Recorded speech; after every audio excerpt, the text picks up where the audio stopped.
अहम खबर है, अदाकारा मीरा अमेरिका जाकर मुश्किल में फंस गई। पाकिस्तान की सुपरस्टार को अमेरिकी मेंटल अस्पताल में दाखिल करवा दिया गया।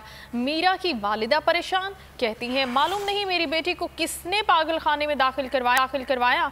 उन्होंने वजीर आजम से मीरा को वापस लाने की अपील कर दी। ये सारा माजरा है क्या, जानते हैं बोल न्यूज़ के नुमाइंदा मुइन जुबैर से। जी मुइन, बताइएगा किस तरह पहुंची मीरा मेंटल हॉस्पिटल?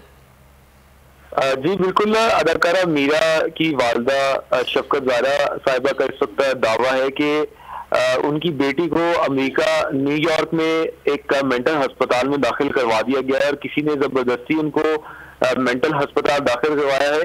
अदाकारा मीरा की वालदा से अब से कुछ ही देर कबल हमारी बात हुई तो उनकी जानिब से कहा गया कि 3 अप्रैल को उनकी आखिरी बार अदाकारा मीरा से फोन पर बात हुई और उस दौरान मीरा काफी घबराई हुई थी और कुछ दिनों बाद मीरा ने किसी अननोन नंबर से, तो उसमें मीरा ने ये कहा कि मुझे अमेरिका के एक पागलखाने दाखिल करवा दिया गया है और एक मुख्तसर सी कॉल के बाद कॉल डिस्कनेक्ट होगी।